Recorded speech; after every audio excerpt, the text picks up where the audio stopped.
नमस्कार दोस्तों, आप सभी का स्वागत है। ये सच्ची घटना इंदौर से शुरू होती है। हैवानियत पर जब कोई पुरुष आ जाता है तब उसके बारे में कमेंट में आप क्या कहेंगे, ये जरूर बताइएगा। और किसी अपरिचित व्यक्ति पर विश्वास करने से पहले ऐसी सच्ची घटनाओं को एक बार सुन और पढ़ लेना जरूर चाहिए, क्योंकि ये लोग सच्ची घटना करते हुए अपने आप को शर्म फील नहीं करवाते हैं।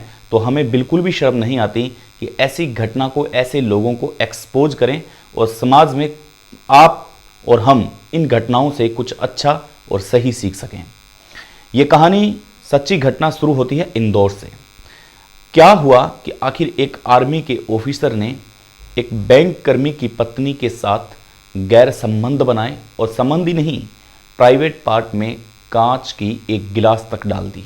आखिर क्या हुआ, ये पूरी कहानी, ये पूरी सच्ची घटना हम सुनते हैं। आप हमारे साथ बने रहिए।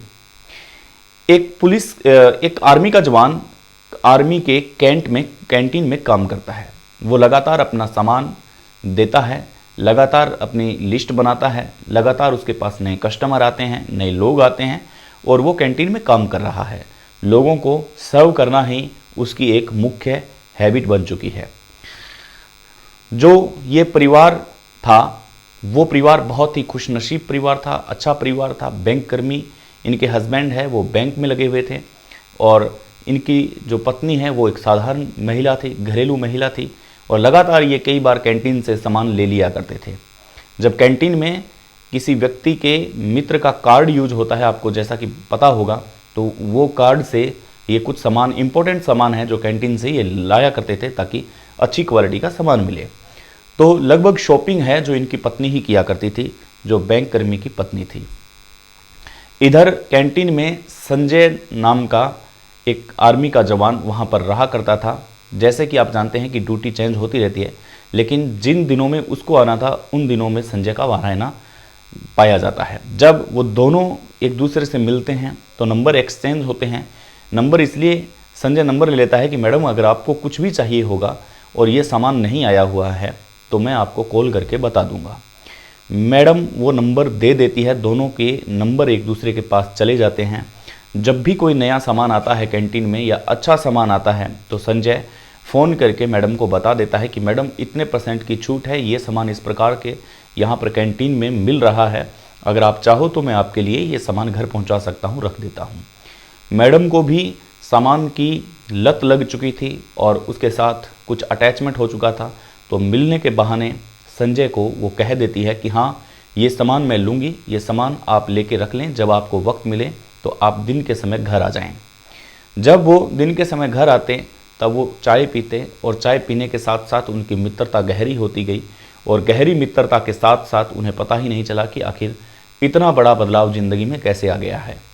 उनका जो पति था मैडम का, वो बैंक जाया करता था, बैंक में एक कर्मिक था। तो बैंक में आपको पता है कि बहुत कम छुट्टी रहती है, इसलिए इसी बात का फ़ायदा उठा करके मैडम रोज़ संजय से मिलने कैंटीन में जाया करती थी और कभी कुछ सामान लाया करती थी। एक दिन संजय अप्रोच करता है, बोलता है कि हमें मुलाकात करते हुए काफ़ी वक्त हो चुका है, मैं अब छुट्टी लेता हूँ यहाँ से।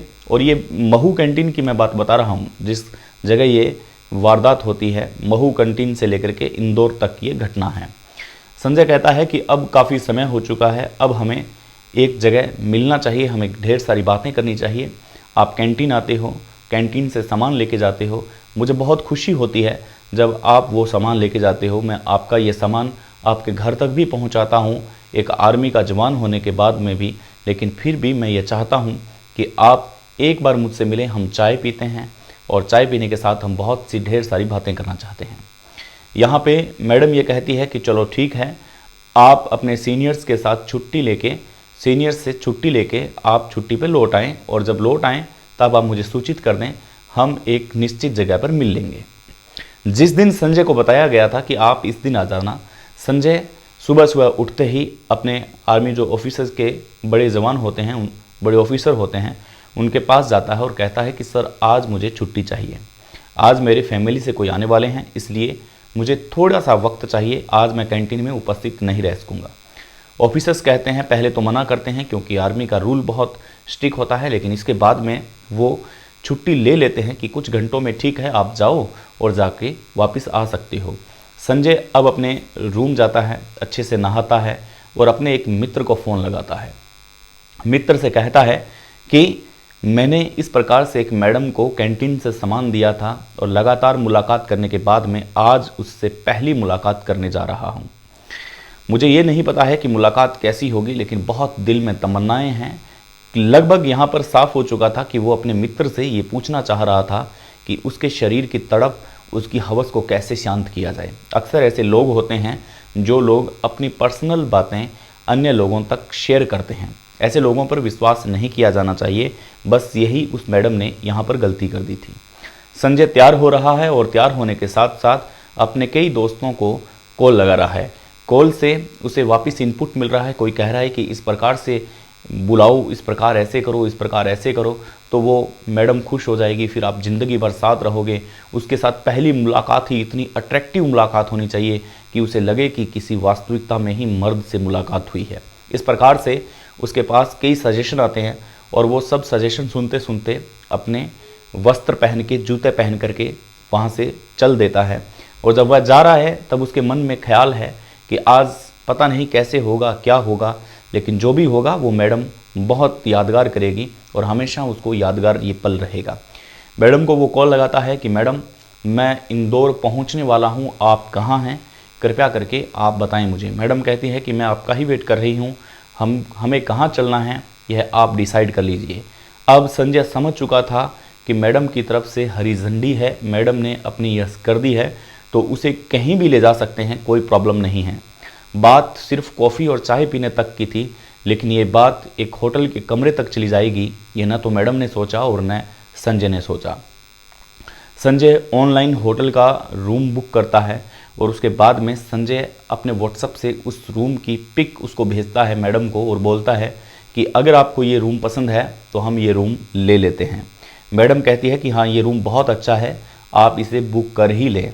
संजय ये सुनकर के बहुत खुश होता है और ऑनलाइन बुक कर देता है। अब होटल में जाते हैं, होटल में जाके एक कमरे में बंद हो जाते हैं।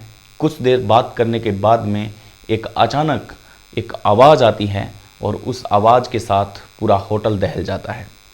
आखिर वो कैसी आवाज़ रही होगी जब किसी महिला के साथ दरिंदगी की जाती है, या भली भांति समझ सकते हैं।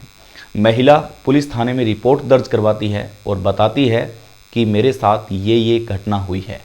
पुलिस अपने अनुसंधान में ये पाती है कि संजय ने उसे एक कमरे में लेके गया, उसे बंद किया और उसके साथ चाय कॉफ़ी पीने के बाद में उसके साथ गैर संबंध बनाए। और यही नहीं, संबंध बनाने तक की बात नहीं, संबंध बनाने के बाद में एक पानी का एक गिलास था कांच का, वो कांच का गिलास उस मैडम के प्राइवेट पार्ट में डाला गया। इसी वजह से वो चीखने की जो आवाज़ें हैं वो आवाज़ें होटल कर्मियों तक आती है।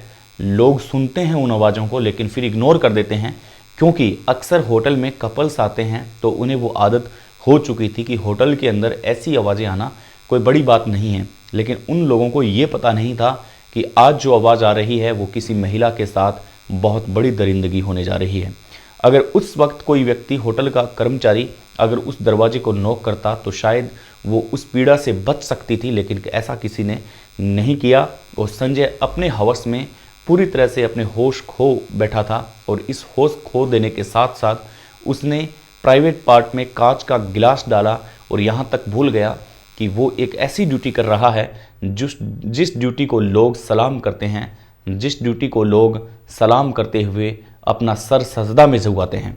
वो सब अपना कर्तव्य, अपना पद, अपनी जगह, अपना नाम सब कुछ भूल चुका था और बस उसके दिमाग में केवल इतना था कि वो एक हाउसी, एक दरिंदा बन चुका था और उसने उस मैडम के साथ मित्रों बहुत गलत किया। पुलिस अपने अनुसंधान में पाती है कि बहुत गलत हुआ और करीबन उस कांच के गिलास के साथ उसने 10 मिनट तक खेला।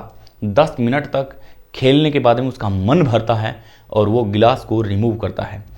पुलिस पूरा रिपोर्ट दर्ज करने के बाद में पीड़िता को हॉस्पिटल में एडमिट करवाती है और एडमिट करवाने के बाद में जो रिपोर्ट आती है उससे पुलिस चौंक जाती है कि शुरुआती अनुमान लगाए जा रहे थे उस मैडम के बयान के अनुसार कि ऐसा हो सकता है, लेकिन जब रिपोर्ट में आया तब पुलिस के भी होश उड़ चुके थे कि वाकई में एक आर्मी का जवान संजय ने ऐसा किया है, वो अपने दरिंदगी तक उतर आया है। ये बात धीरे धीरे पूरी जगह फैल चुकी थी। पुलिस ने संजय को हिरासत में ले लिया था और उधर उस मैडम का इलाज चल रहा है। ये इंदौर की सच्ची घटना आपको बता रहे हैं। इसलिए कहते हैं कि किसी भी अननोन पर्सन पर विश्वास करना हो तो सबसे पहले देखें ऐसी घटनाओं को। और ऐसी घटनाएं करते हुए ये लोग नहीं शर्माते हैं, इसलिए हमें इनकी घटनाओं को बताते हुए कोई शर्म नहीं करनी चाहिए, कोई परहेज नहीं करना चाहिए, ताकि आप और हम सेफ रहें। धन्यवाद, नमस्कार।